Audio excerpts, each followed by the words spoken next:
자, 이번 시간에는 앞에 전기 맛을 봤고요. 충전도 시켰고요. 이번엔 완전 충전됐어요. 그래서 충전 됐나요? 어려워요, 전기. 어렵죠. 그래서 개념 잡기가 어려우니까 개념 잡으려고 계속 강의를 하고 있고요.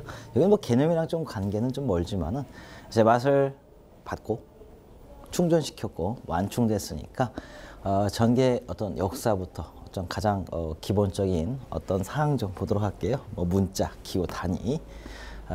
근데 여기부터 이걸 보통 처음부터 시작하면 전기가 더 지루해져요. 그래서 여기는 특별히 뭐 중요한 건 많이 없으니까요. 같이 한번 쑥쑥 쉽게 한번 살펴보자고요.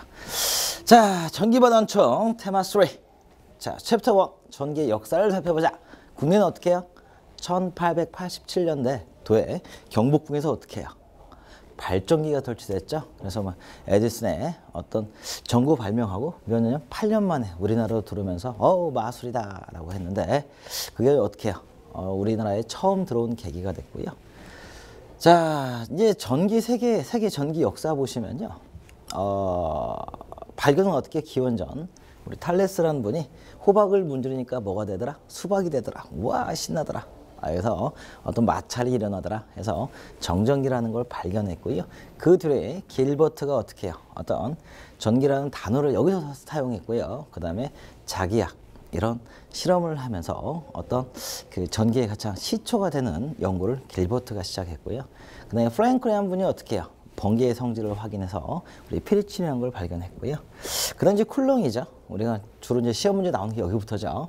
즉 어떻게 전화를 놓고 시험하다 보니까 어떨 때는 달라붙고 어떨 때는 내뱉네. 이걸 어떻게 할까? 그래서 이때 이제 극성이라는 게 나오면서요. 극성이 있구나, 전기. 그래서 이때 이 극성의 전기의 양은 얼마인가 해가지고 우리가 쿨롱의 법칙이라고 하죠. 그래서 Q는 전하량, C는 어떤 캐패시턴스. 그래서 쿨롱이라는 걸 발견했고요.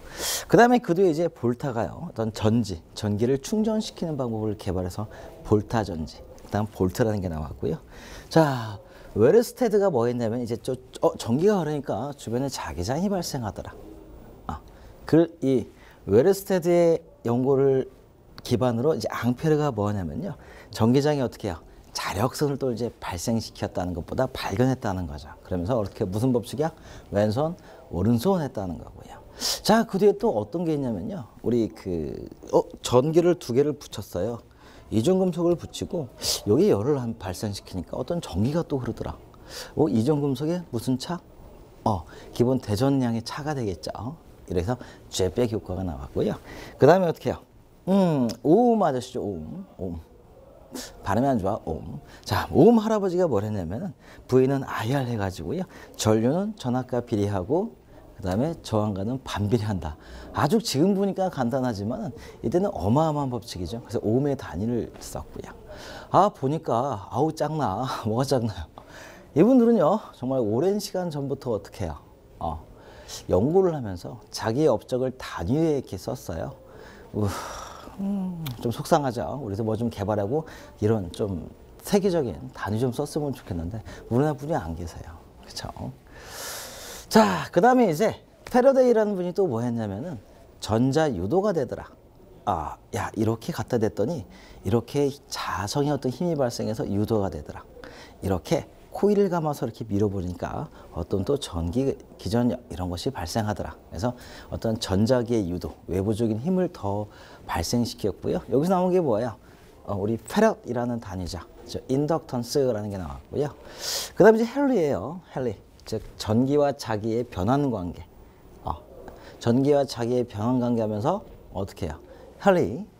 그러면은 우리 인덕턴스의 헨리, 캐페이스턴스의 페럿. 이런 거구나 라는 거고요. 자, 그 다음에 렌츠라는 분은 또 뭘 했냐면요. 벤치를 들고요. 야, N극이 이렇게 밀면은 자속도 이렇게, 유도 기전력도 이렇게 나와야 되는데 신기하게 NS를 계속 왔다 갔다 하면서 코일에다가 중첩을 시켰더니 자속이 이렇게 세게되면은 이런 방향으로 전압이 형성돼야 되는데 반대로 전압이 형성되네. 즉 자속의 방향과 전압의 방향이 기전력의 방향이 다르더라라는 거죠. 이게 무슨 법칙이요? 벤츠의 법칙. 즉 마이너스 청개구리 법칙, 렌츠의 법칙이죠. 즉 마이너스 법칙이라는 거고요. 그 다음에 이제 전기를 계속 이제 흘려봤어요. 흘렸더니 따끈따끈해. 따끈따끈해. 이걸 무슨 법칙이요? 줄의 법칙이다라는 거죠. 그래서 우리가 계속 나오는 공식 있죠. 히트, 열은 0.24 I 제곱 RT 칼로리. 칼로리 빼버립시다. 그러면 그냥 I 제곱 RT 줄이 되겠죠. I 제곱 RT 줄. 그래서 이건 무슨 법칙? 줄의 법칙. 그래서 우리가 열과 전류의 관계를 입증을 했고요. 그 다음에 우리 키리호프 할아버지는 어떤 일을 했냐면요. 1법칙과 2법칙이 있죠. 1법칙은 뭐예요?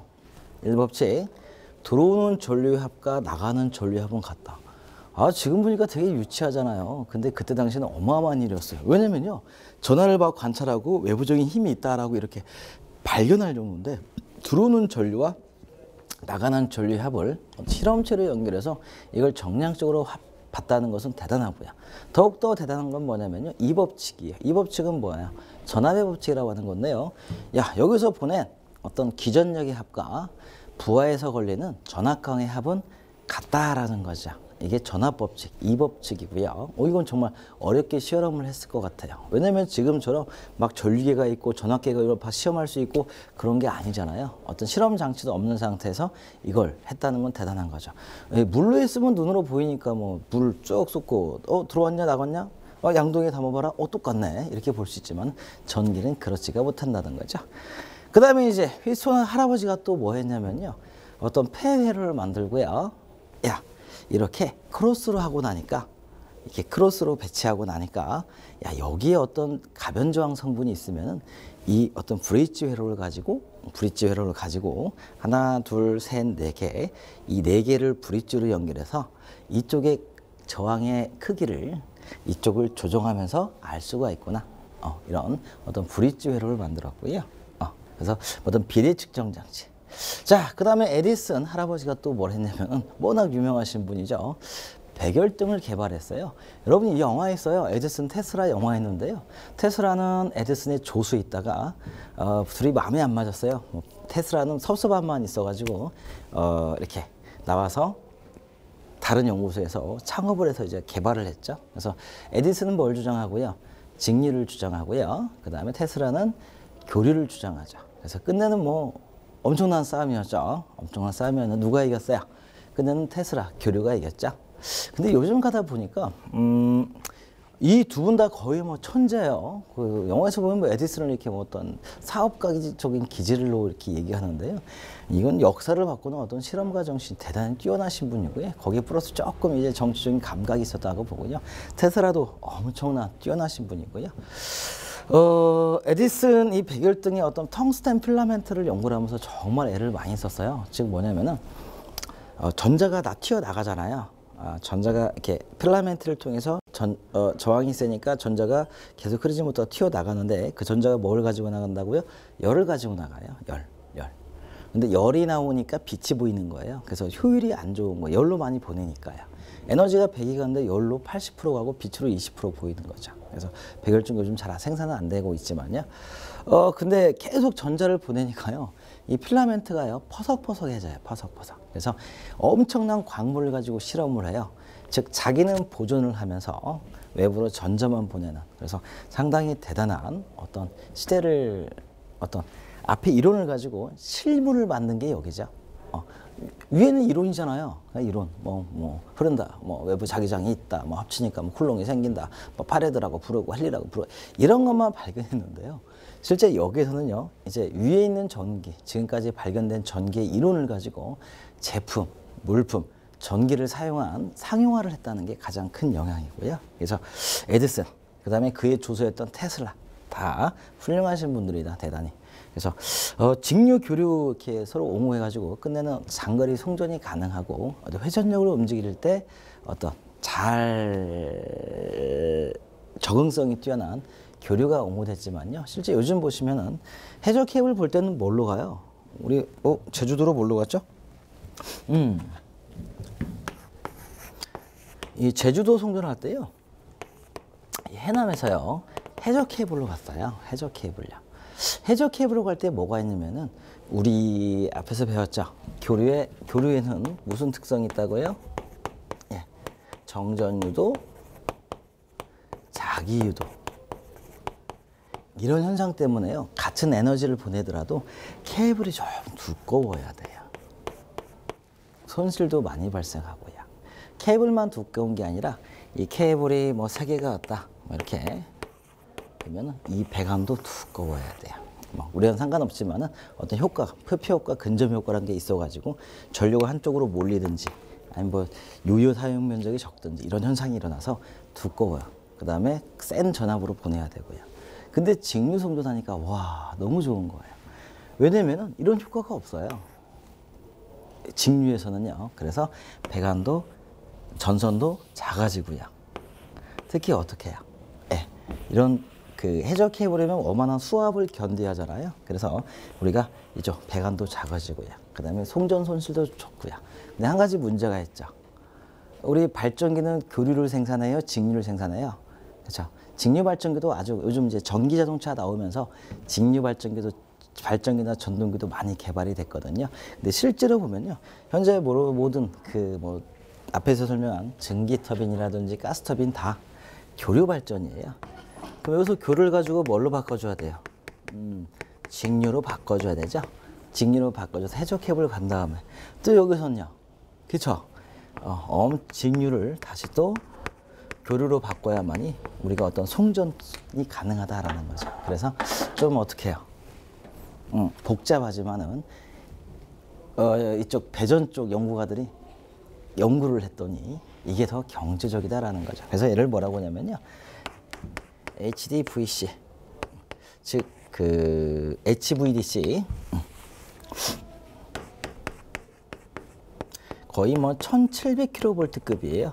DC인데 우리가 24V, 34V, 12V가 아니라 이런 엄청난 고압의 송전을 해요. 초고압의 송전을 해요. 그래서 직류 송전도 매력이 있구나. 그래서 한 500km 정도 나나 해저 케이블. 만약 국가 간에 송전을 한다면은 교류보다 직류가 더 뛰어나요. 그래서 이 무조건 직류가 좋다, 교류가 좋다보다 서로 어떻게 해요? 이제 장단점이 있다라는 거 꼭 명심하시고요. 자, 그 다음에 이제 여기서 이제 플레밍이 어떻게 해요? 플레밍이 오른손 법칙과 왼손 법칙을 정확히, 왜냐면 이때는 전동기가 나왔잖아요. 발전기가 나왔으니까 이렇게 발견을 했고요. 자, 그 다음에 톰슨이죠. 우리가 제백, 그 다음에 톰슨 이렇게 그 전자의 질량과 전하량의 관계 측정 또는 뭐 전자를 증명했다 해서 이렇게 볼 수 있고요. 그래서 간단히 역사예요. 근데 다 보시면 어떡해요? 문제죠. 그래서 이렇게 그 발견됐구나라고 좀 보시고요. 앙페르의 오른나사 법칙. 오케이. 여기 제백 톰슨. 여러분 이제 문제 쭉 푸시다 보면은 이해가 좀씩 오실 거예요. 아, 저런 사람이었구나. 그래서 시험 문제가 아니라 이 인간들 문제였구나라는 걸 발견하실 거예요. 자, 챕터 3 필수 그리스 문자 한번 외워보게요. 외우자. 뭐 이렇게 딱 닥쳐서 외워지잖아요. 그냥 문제 보면서 외워져요. 문제를 보면서 좀 잘 안 보이지만 교재에 있으니까 한번 볼게요. 우리 이런 라지 델타 대문자 소문자예요. 이걸 그리스어라고 해요. 그리스어를 보시면요. 그 라지 델타 어디 많이 쓰냐면은 이렇게 델타 V라는 걸 제일 많이 써요. 그러면은 변화량, 임의 양. 그 다음에 뭐 입실론, 델타, 소문자 델타 같은 경우는 밀도다라는 거. 그 다음에 대문자 스펠링 이랑 똑같잖아요. 써보면 이게 뭔지를 몰라. 그냥 영어인지 우리가 그리스어의 인지를 잘 모르죠. 얘는 뭐 입실론, 그리스어로 입실론인지 모르죠. 그 다음에 우리가 입실론 많이 쓰이거든요. 얘는 이제 유전율. 유전율이 뭐냐면요. 뭐 전자를 잘 끌어들이는 정도. 그래서 유전체, 앞에서 유전체랑 절연체 설명했나요? 안 했다고요? 그냥 넘어가세요. 유전체, 즉 절연체예요. 전하를 다 축적하는 정도. 유전율이라고 하고요. 자, 그 다음에 세타죠. 세타는 보통 우리는 어떻게 해요? 코사인 세타, 뭐 이렇게 제일 많이 탄젠트 세타, 그 각도를 표현할 때 제일 많이 쓰이고요. 그 다음에 뮤예요, 뮤. 뮤라는 단어 있는데요. 얘 같으면 어떻게 해요? 뭐 자속이 물체를 투과하는 정도. 그러면은 투과를 잘하면 자속의 세기가 커지겠죠. 그 다음에 또 자화가 빨리 되면 오랫동안 지속된다. 이렇게 투자율, 투자하는 정도, 투과하는 정도. 자, 그 다음에 파이 원주율이죠. 계산식 때리다 보면은 어떻게 해요? 그냥 3.14를 딱 하는 게 더 계산이 딱딱 떨어질 때가 좀 있어요.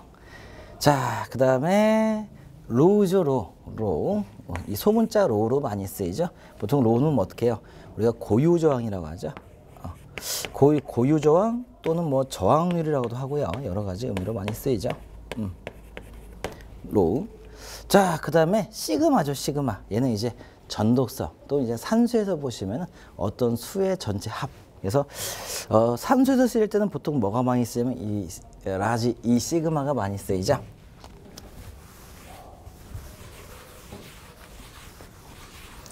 이 시그마가 합 많이 쓰이는 거죠. 자, 이렇게 합. 자, 그 다음에 우리가 뭐 파이. 보통 이제 우리가 자속을 할 때 파이라고 해서 라지파이를 써요. 파이, 라지파이. 자속을 표현할 때. 그러니까 자장, 자속 다 많이 있는데요. 우리가 가장 많이 쓰는 용어는 자속이 제일 맞는 것 같아요. 자장하면 필드 좀 범위를 포함할 수는 있지만요. 자속. 자, 그 다음에 이것은 뭐 마치 따지더라고요. 왜 우리 앞에서 얘기했잖아요. 여기가 뭐였죠? X였죠, X. 리액턴스. 리액턴스의 X가 스펠링이 X가 아니라 뭐라고요? 원칙적으로는 대문자 이 카이예요, 카이. 근데 워낙 뭐 그냥 X로 써요. 카이. 그래서 원칙적으로는 리액턴스가 이 대문자 카이다, 카이. 그리스어로 카이다라고 좀 보시고요. 그 다음에 이제 오메가죠, 오메가. 오메가는 어떻게 해요? 대문자로 쓰면 뭐예요? 이 옴이 되는구나. 옴이 되는구나. 그 다음에 소문자로 쓰면 이렇게 오메가가 되는구나. 이렇게 보시고요. 오메가.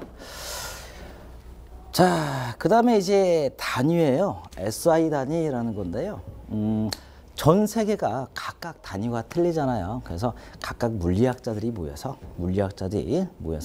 야, 우리 이렇게 단위를 좀 통일해 보자 라는 게 이 SI 단위라는 거예요. 그래서 기본 단위하고요, 보조 단위가 있는데요.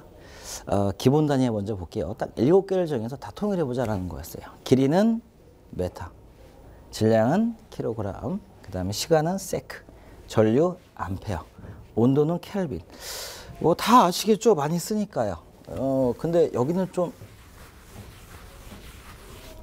이건 좀 알아두세요. 켈빈이요.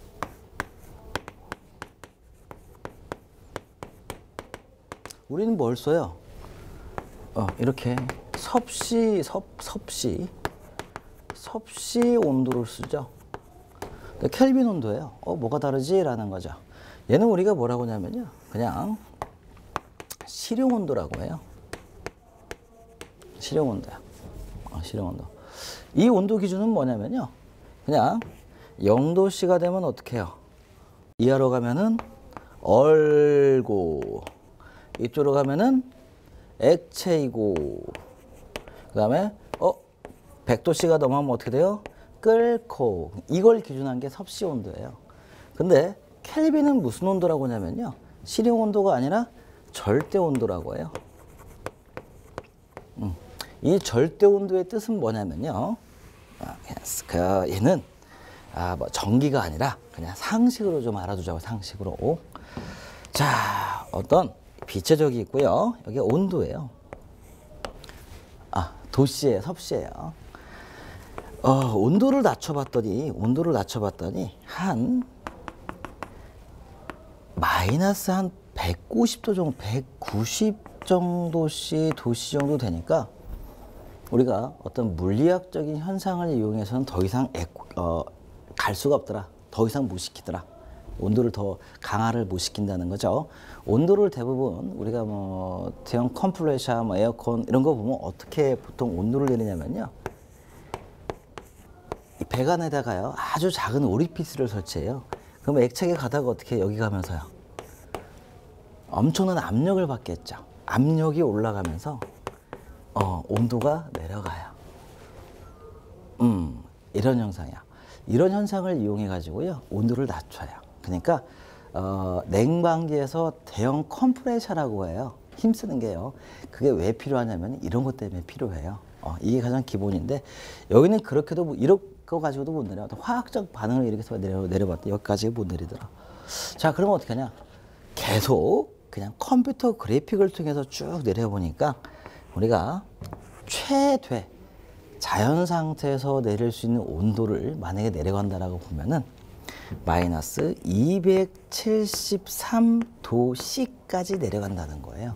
여기를 뭐라고 하냐면요. 절대 뭐 극점 또는 절대 뭐 0점 이런 말을 써요. 이 말이 뭐냐면요. 여기까지 내려가면요.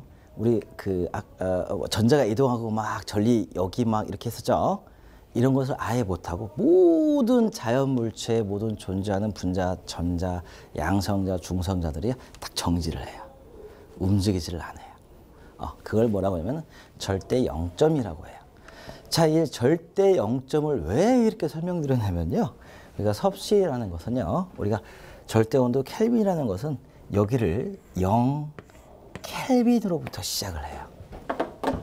그러니까 우리는 0도씨를 기준으로 어는 점, 100도씨를 기준으로 끓는 점 봤던 게 다 필요가 없다. 자연 상태에서 존재할 수 있는 최극점, 절대 0점부터 0을 놓고 시작하는 거죠. 이렇게. 이게 뭐냐면은 절대 온도, 즉 켈빈이라는 단위고요. 이걸 보면 어떻게 해요? 섭씨가 맞을까요? 켈빈이 맞을까요? 그렇죠? 우리가 물리학적으로 보시면요. 켈빈 온도가 맞아요. 근데 갑자기 뉴스에서 자, 오늘은 576 켈빈 온도가 되겠습니다. 그럼 어떻게 해요? 뭐라지 모르죠. 그래서 우리의 섭씨는 분명히 이렇게 쓰라고 약속은 했지만은 국내에서는 대부분 실용 온도, 우리가 쓸 수 있는 온도를 누구나 알 수 있는 온도를 쓴다라는 거죠. 단 우리가 그 해외 연구 자료라든지 논문 자료 보시면 대부분 켈빈 온도로 나와 있어요. 예, 이렇게. 자, 그다음에 물질량, 몰이라는 거죠. 몰. 우리랑 상관없습니다. 그 다음에 광도예요. 칸델라라는 표현이다. 칸델라 있고. 자, 그 다음에 이제 보조단위예요. 보조단위로 몇 개를 또 만들어 놨다. 첫 번째, 제곱미터. 이 발음이 좀 어렵잖아요. 그래서 보통 현장에선 좋지 않은 건데요. 그냥 회배라고도 쓰고요. 얘는 세제곱미터, 뭐 입방 평방미터로 쓰는데도 좀 용어는 안 좋은데 우리는 그냥 루베라고도 해요. 그래서 이제 막 현장에서 일하시다가 몇 회배냐, 몇 루베냐 이러면은 그냥 이런 거구나라고 보시고요. 속력은 미터 퍼 세크, 평면각은 라디안. 1라디안은 얼마? 파이 나누기 180 라디안. 자, 그다음에 분으로 그다음에 시간 이렇게 정했다라는 건데요. 자, 근데 이제 또 아쉬운 건 뭐냐면은 우리가 길이를 메타라고 하고 무게를 어떻게 해요? 킬로그램 쓰기로 했잖아요, 앞에서요. 근데 실제로 보니까 우리가 미국이나 영국 같으면 어떤 단위 쓰냐면은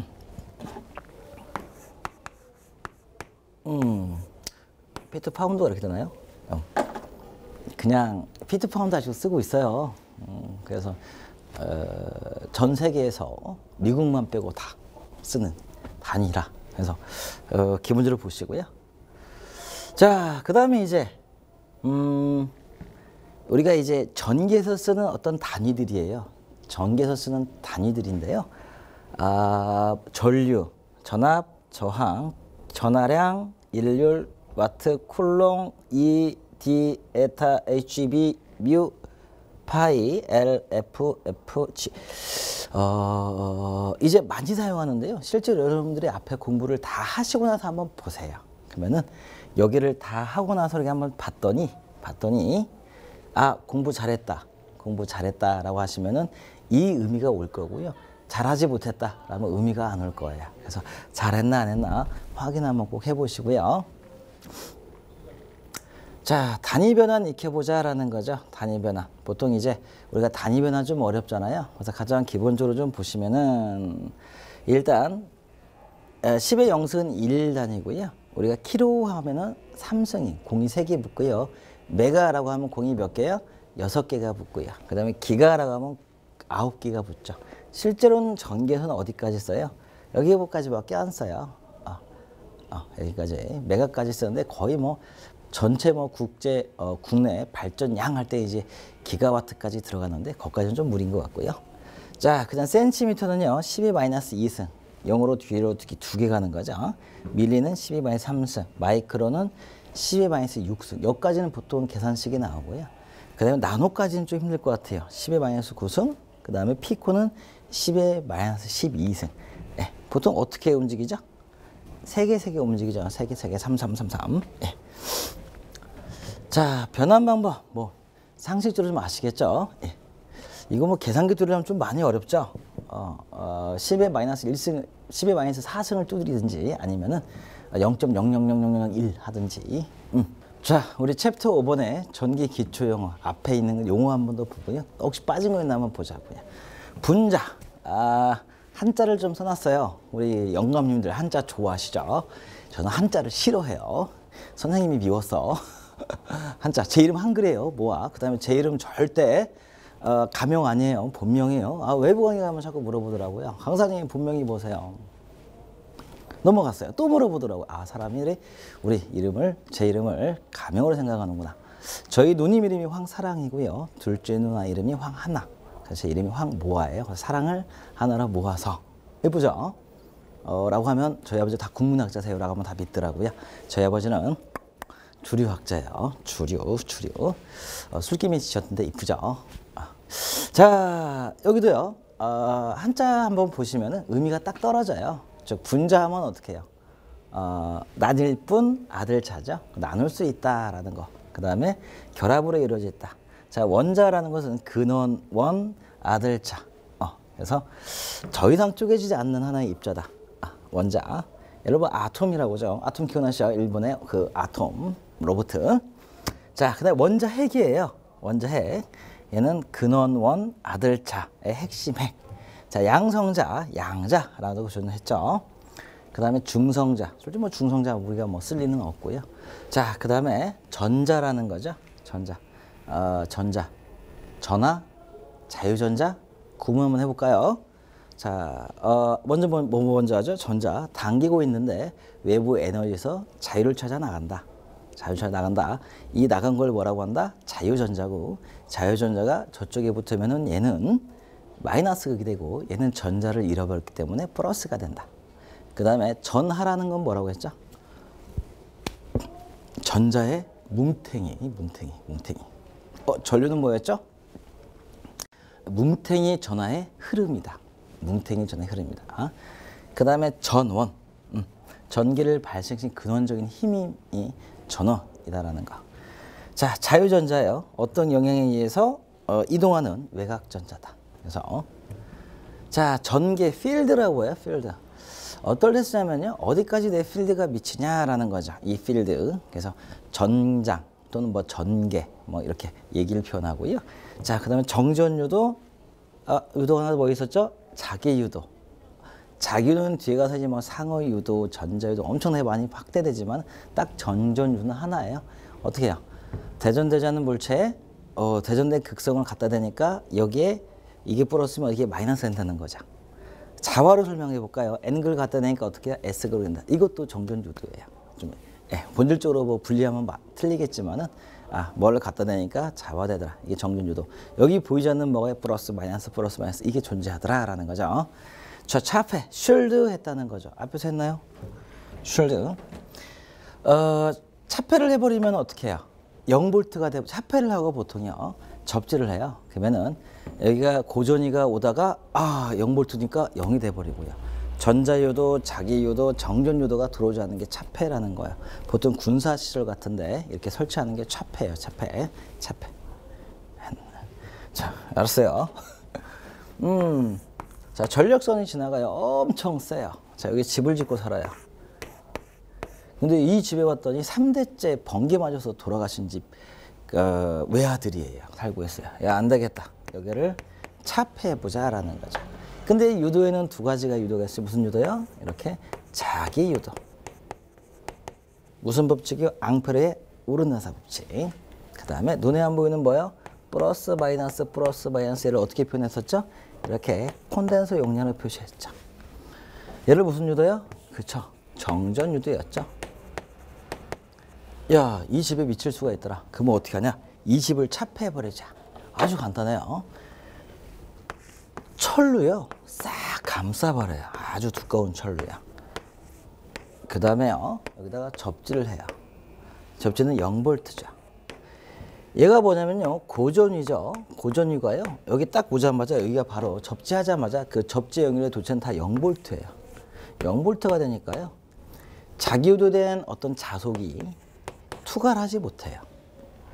그 다음에 정전유도도 전위가 대전약이 대전을 시키지를 못해요. 그럼 여기는 어떻게 해요? 쉘드, 차폐했다라는 거죠.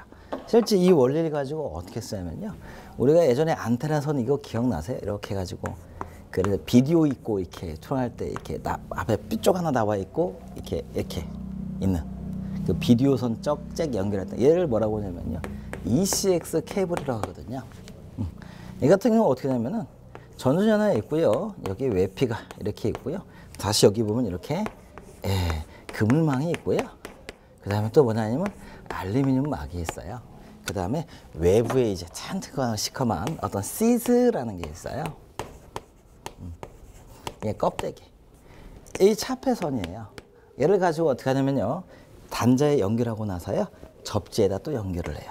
마찬가지로 이렇게 전자 정전유도 자기유도가 파형이 왔다 여기 되면 또 어떻게 해요? 제로가 돼버리는 이런 현상을 얘기하고요.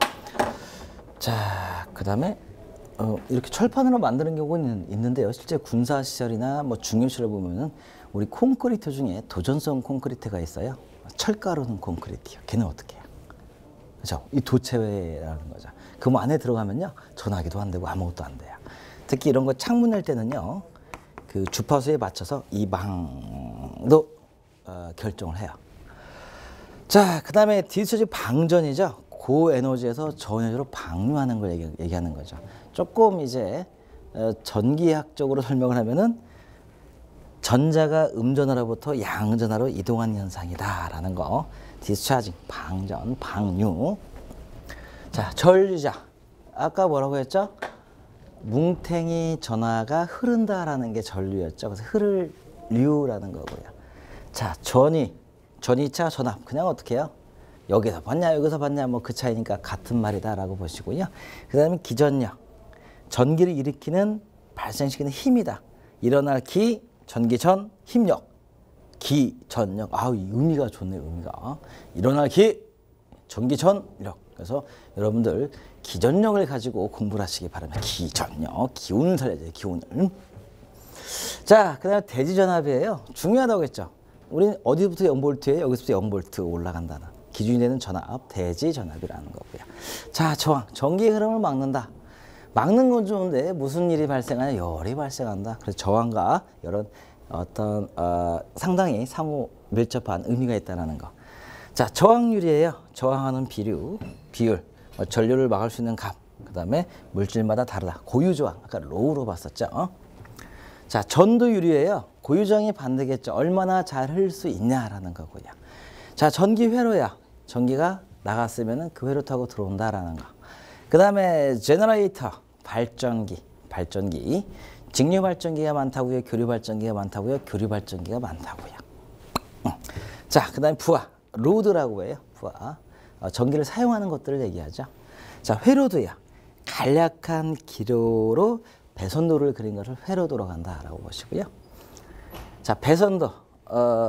선을 나눈 그림이죠. 좀 이렇게 복잡하게 3선도, 4선도를 그린 거. 이게 배선도라고 보고요. 그래서 자, 그다음 직렬 두 개를 같이 연결했다라는 거고요. 병렬 두 개를 같이 이렇게 연결했다는 거죠. 제가 분명히 전원, 건전지, 직렬, 병렬 설명드렸고요. 저항의 직렬과 병렬 분명히 설명드렸죠. 안 드렸나? 자, 그 다음에 도체는 뭐다? 전도체다. 전류를 잘 흐른다. 얘는 구속력이 약해서 전자가 잘 움직인다라는 거고요. 자, 부도체. 전기가 잘 통하지 않는다. 전기가 잘 통하지 않는데 문제가 뭐냐? 정전기를 어떤 게 더 많이 흡수하냐? 유전율이 어떤 게 더 세냐라면은 도체예요, 부도체? 부도체라는 거죠. 부도체가 전하를 더 많이 축적한다는 거 꼭 명심하시고요. 자, 절연체예요. 아까 유전율이라는 거 나왔잖아요. 우리가 이런 콘덴서를 볼 수가 있거든요.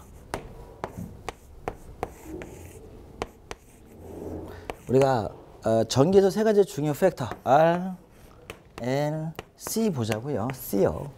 이 콘덴서라고 하는 건데요. 이 콘덴서 가운데에 뭐가 있다고 했죠? 교류를 왜 축적 못 시키나 아시죠? 계속 교본하기 때문에 축적할 수가 없어요. 왔다 갔다 발생한다는 거죠. 자, 플러스니까요. 여기가 플러스로 전극이 형성되고요. 마이너스니까 마이너스 형성돼요. 그러면 반대 극성이 어떻게 되냐면은 여기가 마이너스가 되고요. 이렇게 플러스가 되는 거죠. 눈에는 안 보이지만 플러스 마이너스 그렇게 있겠죠. 그러면서 에너지가 쓸수록 어떻게 해요? 축적을 많이 한다는 거죠. 이게 콘덴서거든요. 콘덴서를 병렬로 연결을 많이 하면요. 배터리가 돼요. 배터리. 근데 뭐가 있냐면요. 이 본질적인 성질은요. 도체예요, 부도체예요. 부도체라는 거죠. 도체는 전류를 흐르기 때문에 이렇게 분극이래요. 분극. 나열하지 못한다. 부도체고요. 부도체를 바꿔 말하면은 전기를 통하지 않는 절연체라고 볼 수 있고요. 이 절연 성능을 가지고 뭘 만들었냐면 유전체를 만들었어요. 그래서 절연체와 유전체는 본질적으로 똑같아요. 전기를 흐르지 못해요. 근데 사용 장소가 달라요. 절연체는 어떻게 해요? 전기를 흐르지 못하게 막는 전선이 이렇게 지나가면은 이 전선 외피로 흐르는 거고요. 유전체는 절연 성능을 가지고 뭘 하냐면은 절연 성능을 가지고 전하를 잘 축적하도록 사용해요. 얘는 부도체 성질을 가지고 전하를 축적하는 데 사용하고 절연체는 어떻게 해요? 전기를 잘 흐르지 못하게 사용한다. 그래서 이 절연체, 유전체는 거의 같은 말인데 사용 장소가 다르다라고 좀 보시고요. 그래서 혹시 유전체, 유전 손실, 유전율 나오면은 이용을 의미하는구나라고 좀 알고 계시고요. 자, 그다음 반도체는 중간 성질이다. 솔직히 중간 성질도 아니에요. 나중에 가서 좀 보시고요. 자, 초전도체요. 이거 참 재밌어요. 계속 제가 말씀드린 게 얘기한 게 뭐냐면요. 저항과 온도는 무슨 관계에 있다? 비례 관계가 있다라는 거. 즉, 온도가 커지면 커질수록 저항이 어떻게 해요? 세져요. 즉, 여름에 열이 빡 나면요. 공부하고 싶은 마음보다도 어떻게 해요? 저항이 더 생기죠. 공부하기 싫죠. 그거랑 똑같아요. 안 똑같아. 빨리 공부해. 그러면 반대로 시원하면 공부 잘하나? 추우면 잘하나? 아니죠. 적당할 때 잘하겠죠. 자, 저항은요. 도체의 저항은 온도가 클수록 저항이 세져요. 그래서 전류의 흐름을 잘 못하는 게 분자들이 막 진동을 더해요. 더우니까, 뜨거우니까. 그러니까 더 전하들이 자유전자가 이동하다가 더 저항을 받아요.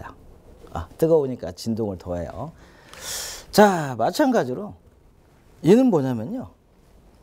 온도를 낮춰버려요. 온도를 어디까지 낮추면 무온도로 낮췄어요. 0도씨까지 낮췄더니 저항이 0이 돼버려요. 야, 이거 뭐니? 어떻게 하냐면요. 우리가 초전도 케이블이라고 해요. 케이블이 이렇게 RST 선선이 있으면요. 여기다가요. 이렇게 2층에다가요. 이렇게 액화질소라고 해요. 이 액화질소를요. 이쪽으로 계속 보내요. 케이블에 이제 액화질소가 흐르는 라인이 있다는 거죠. 그러면 어떻게 하냐면요. 저항이 0이 돼요. 즉 온도를 낮췄더니 저항이 0이 된다. 그리고 나서 부수적인 효과가 몇 개가 있는데요. 첫 번째가 마이스너 효과예요. 마이스너 효과는 뭐냐면요. 철길에 철도 있죠. 이 철길을 온도를 내려버렸더니요. 전기를 밀어요. 즉 자석을 밀어요. 그러면은 이 철길을요. 온도를 0도씨까지 내렸다. 0도씨까지 내렸다 했더니 이 철도 전철에다가요. 여기다 NS를 이렇게 자석을 놨더니 이 자성체를 밀어요. 그래서 공중부에서 떠다녀요. 이런 좀 부수적인 효과가 있어요. 이게 뭐냐면 자기부상 열차예요. 아니에요. 자기부상 열차는 좀 달라요. 자기부상 열차는 뭐냐면은 NS를 계속 바꿔가면서 계속 당겨오면서 좀 공중부양으로 가는 거예요. 얘는 그거랑은 좀 달라요. 그래서 문제는 이제 철기를 온도를 어떻게 낮추냐고. 이게 좀 문제겠죠. 그런데 분명히 0도씨까지 가서 초전도 현상을 만드냐, 아니면은 10도씨만 됐더니 초전도 현상이 되더라, 이런 거 괜찮겠죠. 얘를 뭐라고 하냐면 고온 초전도체라고 해요. 이 초전도 현상은 뭐 케이블만 이용하고 이런 거 이용하는 게 아니라요, 많아요. 전기 사용하는 모든 장소에 다 이용할 수 있어요. 초전도 발전기에 초전도 전동기면 효율이 엄청나게 좋아지는 거죠. 즉 이만한 전선에 지금은 100A까지 못 보냈다면요, 이 초전도 현상을 고온 초전도가 나왔다면요, 전기량이 어마어마하게 들어가요. 즉 무한대라고 할 정도까지 들어가요. 예. 자, 그 다음에 자석이 갖는 특이한 물리적인 성질이다. 그 다음에 자기유도. 자기유도 항상 어떻게 해요? 정전유도랑 같이 봐야 되고요. 정전유도는 딱 그놈 하나 있지만 플러스 마이너스 극 또는 NS극이 하나 있지만 이놈은 이제 여기서부터 시작해서 쫙 펼쳐져야 복잡해요. 그래서 전자유도, 그 다음에 상호유도, 그래서 쭉 나중에 좀 하셔야 돼요. 자, 자화됐다. 자화되지 않는 것은 자석이 됐다. 나는 자화되지 않는 중성 상태야. 근데 자석이 미니까 자화됐다라는 거고요. 자, 그 다음에 자속이에요. 자속 파이라고 단위를 썼죠. 별표 하나 치시고요. 우리는 정말 전기의 외부적인 힘을 가장 많이 표현한 게 이놈이에요. 이놈. 그래서 자속은 많이 써야 됩니다. 자, 그 다음에 자속 밀도. 야, 이만큼의 면적에 네가 자속이 얼마나 있냐면 메타 자성하면 되겠죠. 근데 여기서 얘를 쓰지는 않죠. 나는 기호가 아니라 단위야 라면은 자속의 단위가 웨버였죠. 이렇게. 그 다음에 자계. 얘도 뭐라고 했어요? 필드예요. 마그네틱 필드예요. 앞에 무슨 필드였죠? 어디서? 일렉트릭 필드예요. 전기가 흐르니까 얼마나 필드가 생겼냐라는 것은 내가 미치는 힘의 구역이에요. 왜냐면은 힘은 여기서 세고 가면 더 작아지겠지. 근데 우리가 무한대로 적용을 못 시키잖아요. 그러니까 야, 필드를 정하자. 나는 여기까지 내 공간이다. 나한테 들어오면 너는 이 공간에 들어오면 너는 자화돼. 뭐 이런 표현이죠. 그래서 이 필드. 그래서 앞에는 무슨 필드? 일렉트릭 필드, 전기고요. 자, 여기는 뭐다? 마그네틱 필드. 즉 자석의 필드다. 자석이 작용하는 장소, 미치는 공간. 그 다음 또 뭐라고 하냐? 자기장, 자장, 자계 다 어떻게 해요? 그냥 같은 말이다. 같은 말이다라고 보시고요. 자, 자화됐다. 자력이다. 자석의 힘이다. 자력성이다. 그 한 줄 개선을 얘기한다. 솔로에너지도 뭐냐? 멀리 겠죠. 코일을 이용해서 당기고 밀고 어떤 힘을 발생시킬 수 있다라는 거고요. 자, 전자석이다. 이걸 가지고 어떻게 코일을 감아서 자석 만들었다. 뭐 기중기죠. 둥 만들었다가 툭 하니까 툭 떨어지는 어떤 전자석을 만들 수도 있고요. 자, 건전지, 전지다. 그래서 전기를 모아두는 거다. 자, 축전지. 축전기와 축전지를 비교하셔야 돼요. 축전기, 축전지.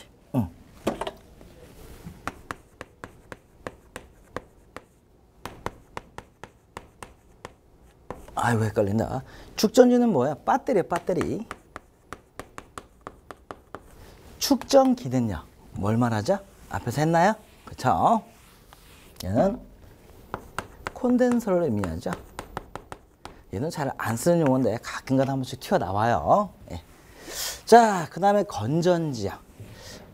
봤더니 드라이브셀이라고 해요. 왜 드라이브셀이라고 하는 거는 일반적인 우리 배터리 연축전지는요, 전해질 H2, 그 다음에 묽은 황산을 쓰거든요. 근데 얘는 묽은 황산을 쓰지 않고 액체를 쓰지 않고 망간을 쓴 어떤 드라이셀, 건전지다. 라서 건전지고요. 그래서 전액이 없다는 거죠. 전액은 어떤 전기적인 분해 또는 플러스 극과 마이너스 극의 어떤 화학적인 에너지를 만들고 분해하고 하는 어떤 것을 우리가 전액이라고 하고요. 그다음 직류, 많이 설명드렸죠. 교류, 얘는 시간에 따라 교번한다. 얘는 그냥 굳굳하게 간다. 곧게 간다. 그다음 축전기, 얘도 전하를 모으네요. 축전지, 축전기, 얘도 모으네요. 콘덴서를요, 제가 병렬 연결하면 뭐라고 했죠? 배터리가 된다고 했죠. 네, 그래서 같은 의미고요. 자, 그래서 캐패시터 또는 콘덴서. 어떤 분 이런 표현을 하고 콘덴서랑 용어랑 캐패시터랑 똑같아요. 같은 용어인데요. 보통 현장에서 어떻게 쓰냐면요. 얘는 좀 큰 것들, 얘는 좀 작은 것들, 아니면 콘덴서의 용량을 캐패시터라고 해요. 그래서 같다라고 좀 보시고요. 자, 주파수 1초 동안 몇 번 반복하냐. 주파수. 그럼 또 뭐가 있어요? 주기가 있어요. 주기. 주기는 T.